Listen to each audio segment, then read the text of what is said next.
Hola amigos, bienvenidos a esta nueva iniciativa del podcast. ¿Qué me cuentas? Dime qué me cuentas. Espero que se suscriban y activen las notificaciones para que se enteren cuando hago un nuevo programa. Desde que comencé en YouTube hace más de 17 años, he estado haciendo una enorme variedad de programas de todo tipo. Inicialmente empecé hablando sobre temas de salud y he incursionado sobre otras variantes de temas que considero de interés para las personas. Pero siempre he querido hacer algo que lo considero importante en mi vida, que es lo que antes llamamos las famosas memorias. Es decir, esa etapa en la cual uno llega en la vida a querer preservar para siempre las cosas que ha vivido. Y en ese sentido, pues, qué mejor formato para dejar mis memorias que lo que he venido haciendo por los últimos 17 años, que es haciendo videos para mis familiares y amigos y para aquellas personas que han tenido la la osadía, por decirlo de esa manera, de seguirme en estas redes.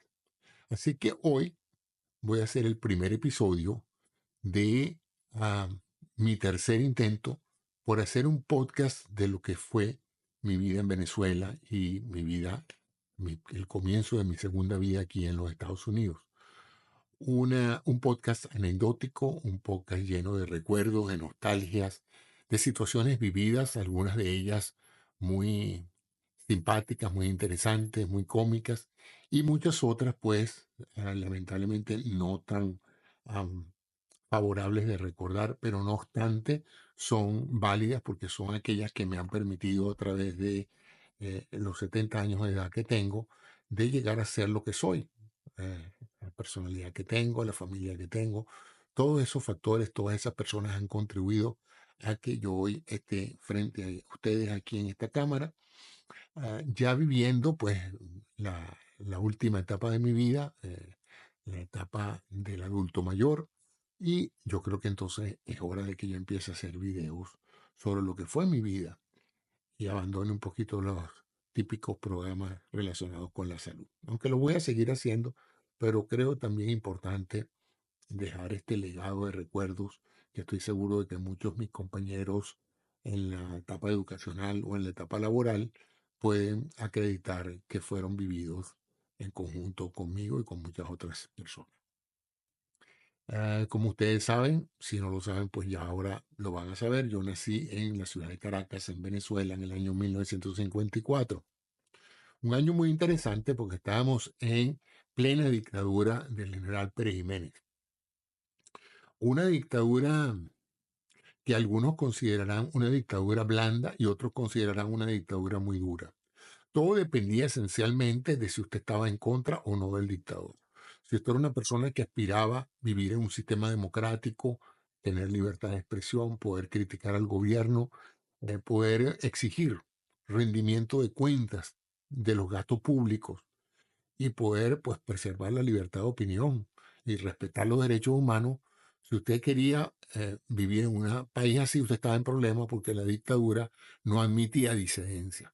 Ya Venezuela venía de más de medio siglo de dictaduras militares y a pesar de los intentos que se hicieron un par de años, unos cuantos años antes, con el general Medina Angarita, pues se siguió esa larga tradición venezolana de quítate tú para ponerme yo, que es esencialmente la idea de que cuando algo no te gusta, en vez de eh, negociarlo a través de las instituciones, pues tú lo negocias a plomo limpio, alzándote contra el gobierno y tratando de crear un golpe de Estado para quitar al otro y ponerte tú. Y todas las personas que llegaban pues venían con el mismo afán de preservarse, mantenerse en el poder. Yo nazco en el marco de eso, en el marco de una familia democrática, ansiosa de libertad, activamente participando en el Partido Acción Democrática, que era uno de los cuatro grandes partidos que en esa época luchaban por la libertad y la democracia en Venezuela, que eran los partidos Acción Democrática, un partido centro democrático, eh, eh, Partido Socialdemócrata, estaba el Partido COPEI, que era un partido social cristiano, estaba el Partido Comunista, eh, muy vinculado pues en esa época a la esfera soviética, y estaba un partido que se llamaba URD, Unión Republicana Democrática, que era un poco parecido, a el Partido Centro Democrático, Acción Democrática. Ese era el marco, digamos, político. En mi familia y yo vivíamos en la ciudad de Caracas, un área, yo nací en la parroquia San José, una parroquia de clase media, media baja, probablemente en esa etapa de la vida caraqueña. Es una ciudad espléndidamente sana, en la cual la gran mayoría de las personas eh, no tenían automóvil, la gran mayoría de las personas usaba transporte público, todavía la Caracas de entonces tenía ciertos elementos de la Caracas de los techos rojos, la Caracas más bien primitiva. Todos estos comentarios que estoy haciendo, los estoy haciendo fundamentalmente para referirme a los venezolanos que vivimos esa época, ¿no? Debería estar ilustrando todo esto con imágenes, voy a ver si lo puedo hacer, aunque es extremadamente laborioso, sobre todo por el problema de los permisos de las fotos, ¿no? Pero bueno, vamos a ver si de alguna u otra manera puedo ilustrarle para los que no vivieron esa etapa de la vida venezolana, puedan más o menos tener una idea de cuál era la Caracas en ese proceso.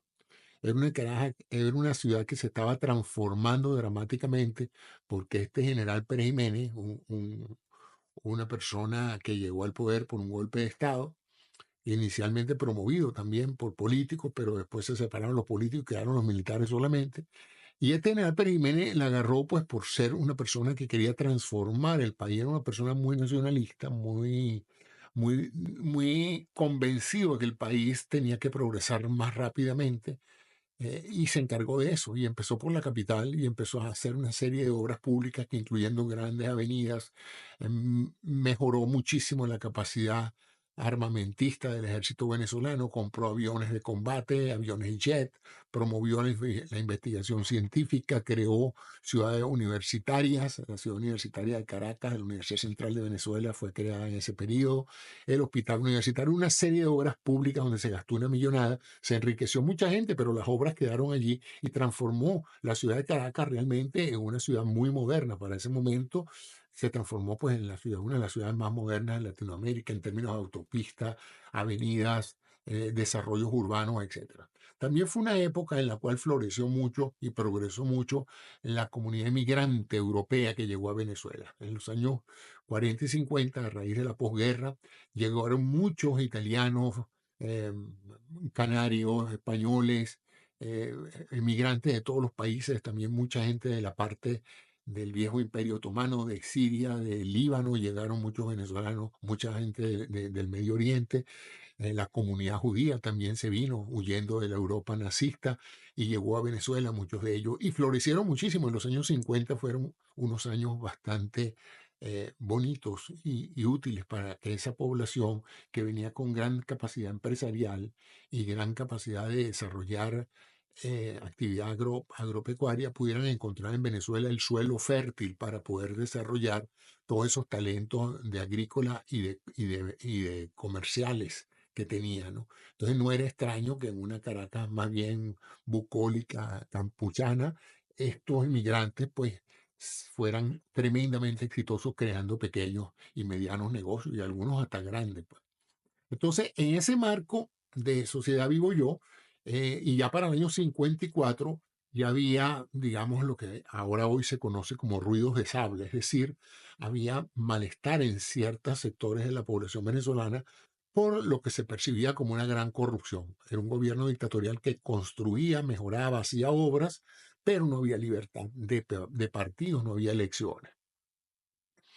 De manera tal de que yo paso los primeros 4 o 5 años de mi vida, de lo poco que recuerdo, eh, escuchando conversaciones en mi casa de índole político. Fue una familia muy vinculada al pensamiento político.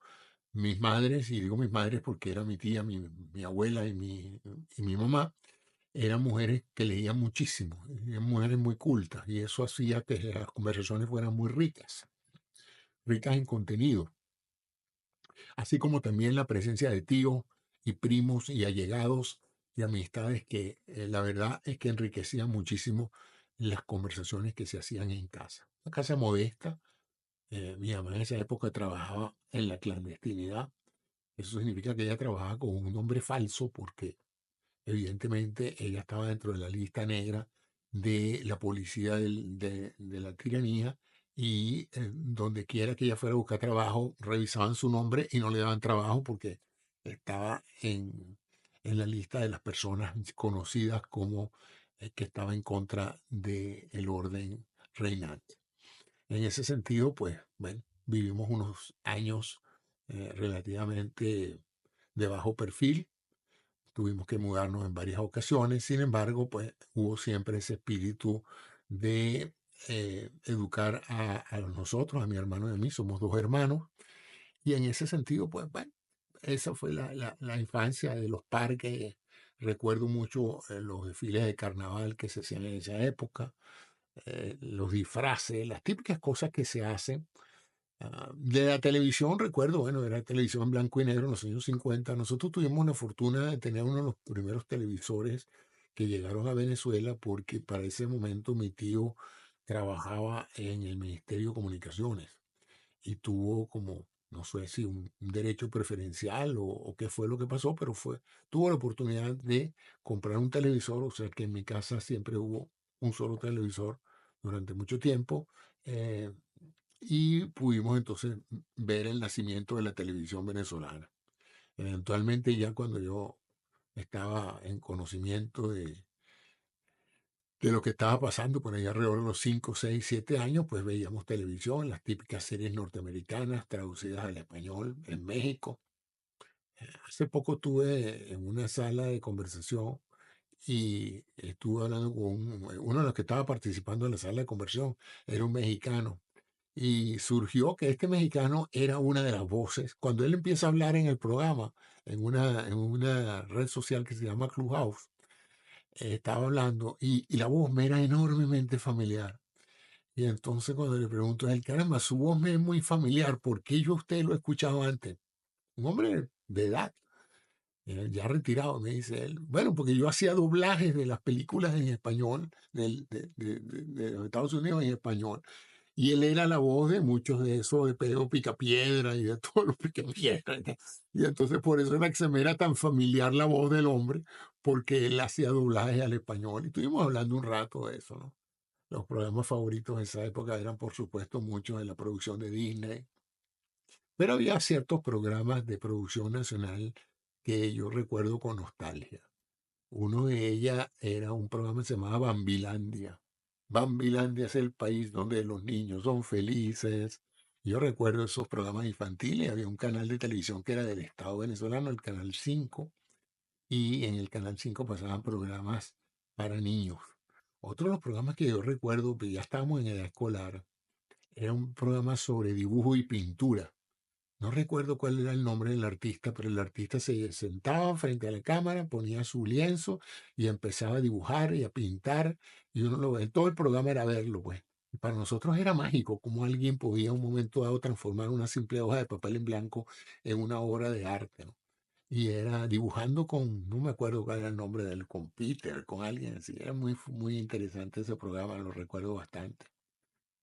También estaban los programas de opinión que nosotros no escuchábamos necesariamente porque fuera, cuando digo nosotros es mi hermano y yo, no escuchábamos necesariamente porque fuesen de nuestra elección, sino porque como era el único televisor, si mi familia quería ver esos programas de opinión, como los programas de Ular Pietri y otros programas de tipo cultural, pues nosotros teníamos que ver eso porque todos veíamos la televisión en conjunto, no había mucha selección, había dos canales en esa época.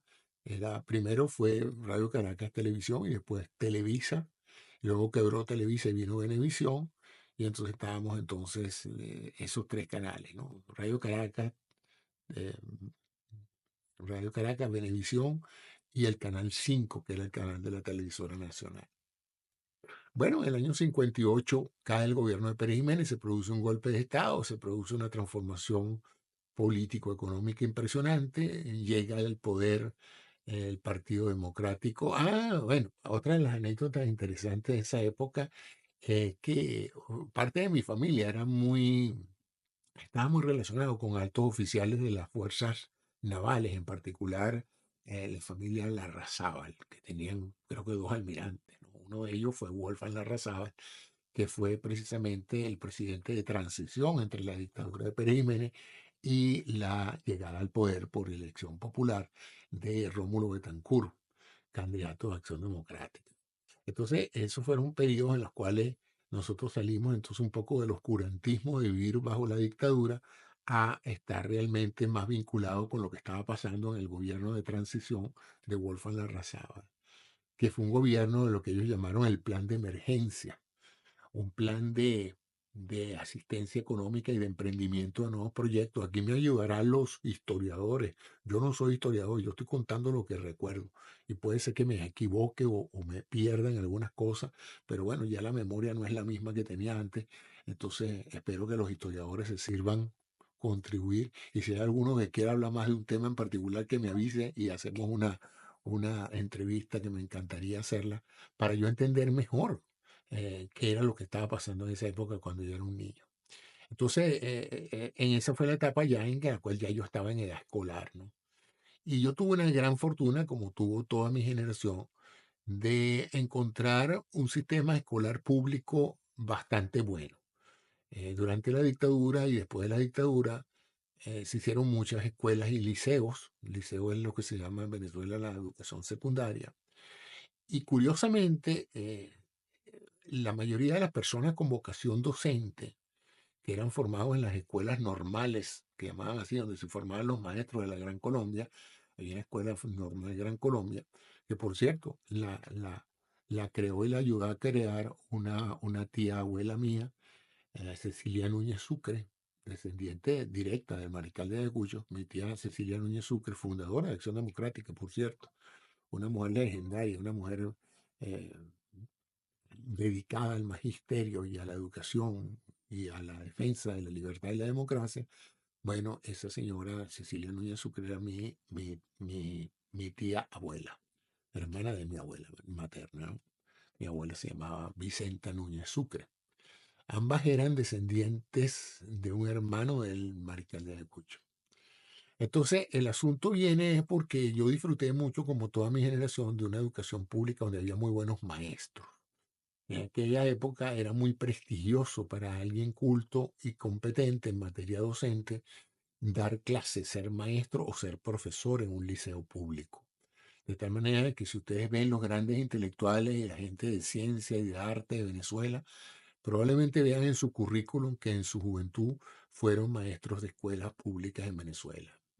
Había muy pocas escuelas privadas y se dividían pues entre las escuelas para gente rica, que eran escuelas buenas, pero eran muy pocas y muy selectivas y costosas, y las escuelas muy pobres, privadas, pero formadas por una industria de escolar muy precaria. Se agarraba una casa, se pedía una licencia, se contrataba una maestra, se abrían las inscripciones y así había muchas escuelitas pues, de ese tipo.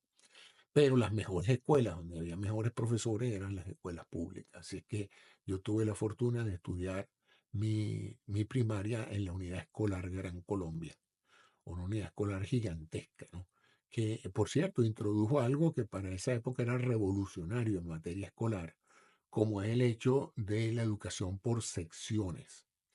Hasta ese momento la educación escolar era primero, segundo, tercero, cuarto y quinto grado, y la maestra de cada grado daba todo. O sea, la maestra que daba cuarto grado daba biología, daba lenguaje, o sea, castellano, daba todo, matemática. O sea, la maestra de cada año estaba encargada de educar a todos los niños en todas las materias. De manera que usted durante todo un año, usted tenía una sola maestra. En la Unidad Escolar Gran Colombia nosotros entramos en un sistema que se estaba inaugurando, que era que nosotros rotábamos de maestra en maestro dependiendo de la materia. Entonces yo tenía una materia, una maestra de matemática, una maestra de castellano, una maestra de ciencia, etcétera, etcétera, lo cual ofrecía mayor versatilidad. Primero porque, como decíamos en esa época, el maestro no la puede agarrar con uno porque la evaluación de uno no dependía de un solo maestro, ¿no? Cuando usted depende de un solo maestro, si el maestro le presta mucha atención a usted, pues usted está bien porque usted es un consentido del maestro. Y como hay uno solo por todo un año, pues tiene que lo toma o lo deja, ¿no? En cambio, en la educación está por secciones, usted estaba en cada una de esas secciones, usted pasaba una hora con una maestra o con un maestro en matemáticas, sonaba el timbre y usted pasaba a la otra materia con otro maestro.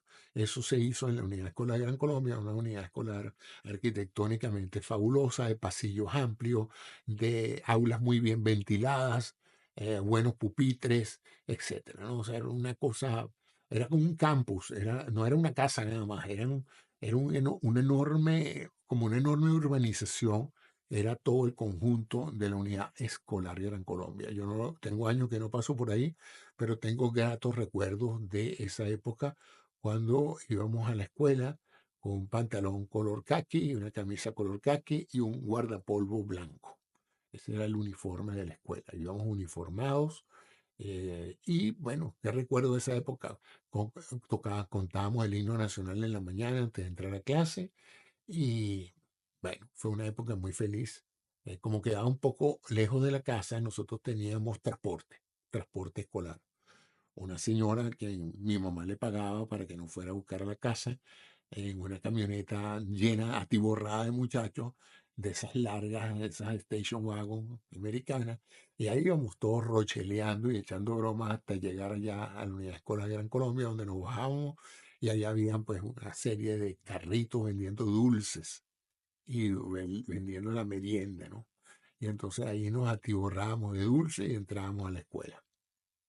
Una de las cosas anecdóticas que yo recuerdo eso y que a veces lo converso, porque en ese momento y por los muchos años yo pensé que eso era normal, que eso se hacía en todos los países, ¿no? Un día nosotros llegamos a la escuela y había un gran camión del MSAS, Ministerio de Salud y Asistencia Social, el SAS. Ese camión puso en línea a todos los muchachos que estaban llegando para vacunarlos, así mismo. Entonces uno entraba al camión, allá adentro había una enfermera y allí recuerdo que habían dos cosas, una que me llamó mucho la atención y años después fue que entendería la significación médica de lo que estaba aconteciendo. Ahí nos hicieron lo que se llama una fluoroscopia pulmonar, lo ponían a uno en una pantalla de fluoroscopia, rayos X, pero no tomando placas, sino viéndola directamente. Y el radiólogo le veía a uno, le quitaban a uno la camisa, lo ponían frente a la placa, le prendían la bombilla de rayos X, le veían a uno los pulmones para ver si uno tenía tuberculosis o no. Y eso era un despistaje temprano, porque la tuberculosis en esa época era una causa importante de enfermedad y de muerte en Venezuela. Y eso todo era gratuito y vacunaban a los muchachos y todos nos ponían nuestra vacuna y nos ponían nuestro certificado. O sea que la atención preventiva de salud a los niños y a la población general de la Venezuela de entonces era gratuita y expedita. No, uno no tenía que ir a un hospital ni nada. El Ministerio de Sanidad ponía la- las vacunas en las escuelas, ¿no? Eso me llama la atención. Yo no creo que ni en los Estados Unidos hacían eso, pero puedo estar equivocado, ¿no? Me llamaba mucho la atención. El Ministerio de Sanidad y Asistencia Social era algo muy reconocido porque en casi todas las casas había en la puerta una sticker, una etiqueta que decía revisado por el SAS. En aquella época, un ministro que después tuvo oportunidad de conocer, el doctor Gabaldón, tuvo el propósito, una vez nombrado ministro de Sanidad, de erradicar el paludismo en Venezuela. El paludismo es la malaria. Y este señor dijo, bueno, mira, Venezuela no tiene porque es un país donde millones de personas mueren cada año de malaria. Y este señor, viendo la experiencia de otros países, trató de ser que Venezuela fuera el primer país libre de malaria en el continente. Y lo logró a través de la creación de un instituto que se llamó el Instituto de Malariología. Y ese Instituto de Malariología tenía como función fumigar todos los hogares venezolanos, erradicar los mosquitos y ir a donde los mosquitos estaban y atacarlos con DDT. O sea que era sumamente frecuente encontrar, sobre todo en las casas del interior, la etiqueta que decía DDT del SAS, indicando que la casa había sido desinfectada, que había sido tratada con ese insecticida, que ya no se usa, pero en aquella época no se sabía que era tan dañino como ahora. Y resulta que los inspectores llegaban con sus trajes, sus uniformes de caqui oscuro, recuerdo, en sus camiones del Ministerio de Sanidad, ¿no? Había mucho respeto a las instituciones gubernamentales de sanidad en ese momento, ¿no? Eh, los mercados eran mercados libres, que se llama. El mercado libre no era un supermercado, el mercado libre era como una plaza que semanalmente se seccionaba en pequeñas secciones, vale la redundancia, se dividía en pequeñas secciones y en cada sección se le daba a un concesionario. Un concesionario era alguien que producía algún tipo de alimento y le daban ese puesto para que se lo vendiera a sus consumidores. Entonces la gente de la ciudad iba a los mercados libres, el mercado de Quinta Crespo, el mercado de San José, el mercado de Guaycaipuro, y allí iban y entonces pasaban de stand en stand, de cubículo en cubículo, donde estaba el vendedor de queso, el vendedor de carne, el vendedor de pescado, el vendedor de tomate, toda la gente que traía los productos alimenticios del campo, o venían los pescados de la costa, del litoral, o venía la carne que venía directa de los mataderos, y eran unos alimentos sumamente frescos, no tienen idea de la frescura. Mi, mi tía, que era usualmente la que iba al mercado a hacer el mercado, decía que los pescados se le quedaban viendo porque todavía estaban vivos, ¿no? Para reflejar que esos eran pescados que no venían de refrigeración. Los agarraban en la Guaira, que era nuestro litoral más cercano, los metían en una cava, le echaban hielo, llegaban al mercado y inmediatamente se vendían. O sea que el pescado que usted se comió ese día tendría 8 horas de haber sido salido del mar, ¿no? Una comida sumamente fresca. Y lo mismo los vegetales, venían con tierra, que se veía que habían sido extraídos de la tierra y no lavados ni tratados con químicos ni nada, ¿no? Muchos años después evolucionó la Venezuela hacia la idea de los supermercados con carritos. Pero en aquella época no había carritos, lo que pasaba era que las familias llevaban sus bolsas de tela de saco y con eso iban a ese mercado. Y entonces la gente pasaba de cubículo en cubículo, dame medio kilo de carne, dame 2 kilos de pescado, dame 2 kilos de esto, y eso las mujeres y los hombres iban montando las bolsas, iban llenando las bolsas sin carrito y sin nada, y después entonces, pues, uno tenía que cargar las bolsas y irse en autobús con sus bolsas, o habían alguna serie de muchachitos que tenían un carrito con ruedas, entonces montaban las bolsas en los carritos y le llevaban la gente la comida hasta la casa. Así era la infancia en la que yo crecí, en la esquina de San Luis, en la Avenida Fuerzas Armadas, la última esquina de la Avenida Fuerzas Armadas, avenida que hizo la tiranía, que hizo la dictadura de Pérez Jiménez, una avenida bien interesante, una avenida ancha, bien construida, y, y fue primariamente la primera gran vía que dividió la ciudad entre este y oeste, porque la avenida corría norte-sur, venía desde la falda del Ávila, en esa esquina que les estoy describiendo, que tenía una ceiba preciosa, y donde había en la esquina de esa última, había un galpón, en realidad era un galpón donde llegaban toda la gente de una población de Galipán, donde cultivan flores, y entonces eso lo llamaban el mercado de las flores. Entonces todos los fines de semana eso se llenaba de cultivadores que bajaban de Galipán trayendo sus flores y se concentraban en esa esquina a vender las flores. Eso es un recuerdo bastante bonito porque uno salía, yo caminaba 50 metros y ya estaba rodeado de cuanta flor bajaba de la cima del Ávila. Bajaban a veces en burro, eventualmente empezaron a bajar el jeep, pero en una época yo me acuerdo de haber visto los burros cargados de flores y ahí venía media Caracas a comprar flores para todo tipo, pues para negocios y para las casas. De manera que en mi casa casi siempre hubo flores frescas traídas de Galipán. Bueno, ya llevo 30 minutos hablando y lo demás se los voy a ir contando poco a poco en próximos episodios. Para mí esto es un ejercicio de memoria porque me permite recordar cosas y dejar evidencia de las cosas que estoy recordando. ¿Para quién será de interés? Bueno, para mí es mucho interés dejar este legado de memorias y recuerdos que tengo. Y supongo que para la gente que vivió mi generación, pues también podrán hacer sus comentarios y añadir o incorporar cosas que a mí se me han olvidado. De tal manera que en el próximo episodio voy a hablar sobre mi educación secundaria, que si la primaria fue notable por lo rica en experiencias de todo tipo, juego, entretenimiento, voy a hablar un poco sobre los juegos en la cuadra. La cuadra era nuestro parque, en el sentido de que la cuadra llamamos nosotros esos 100 metros de calle eh, que están entre dos líneas de casas y donde uno conoce a todo el mundo y todo el mundo lo conoce a uno, ¿no? No son estas organizaciones modernas donde nadie sabe quién es uno. Allí toda la cuadra me conocía a mí y a mi hermano y nosotros conocíamos a todos los demás porque todos los demás eran nuestros amiguitos. Con ellos jugábamos todos los días en la cuadra y la cuadra era esa. Había poco tráfico automotor al principio, después la cosa se hizo más peligrosa, pero nosotros nos las arreglamos para jugar todo tipo de juegos inventados por nosotros mismos y muchos otros, pues simulaciones de juegos como el béisbol en plena calle, haciendo pausa cada vez que venía un carro, pausa porque viene el carro, pasaba el carro, continuamos el juego. O sea que yo ahora pienso que esos juegos infantiles debían ser muy buenos para comerciales de televisión, porque como había que hacer pausa porque pasaba, venía el tráfico, pues ese era el momento de poner los comerciales si tuviéramos ahorita la oportunidad de transmitir esos juegos en vivo.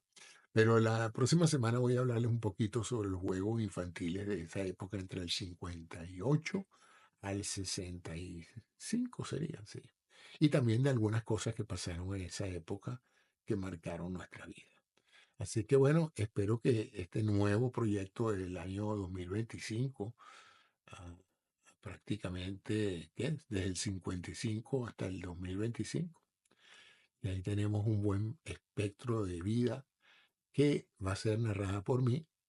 Traté de lo posible de buscarme otros compañeros de recuerdo para hacer estas conversaciones más entretenidas, pero desafortunadamente todo el mundo tiene miedo escénico o simplemente no tiene mayores recuerdos bonitos de esa época. Así que me siento pues responsable de hablar de esto en este programa, este podcast que se llama Dime qué me cuentas.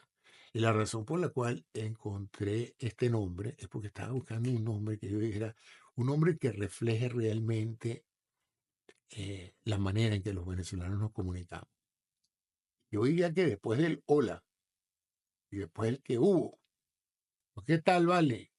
Lo próximo que todo venezolano quiere saber de la persona con la cual se acaba de encontrar es que le echen un cuento. Entonces siempre después de la primera salutación viene la segunda. Dime qué me cuentas, porque todo venezolano aspira a que le echen un cuento. Entonces, bueno, ¿qué quieres que te cuente? Sería la respuesta.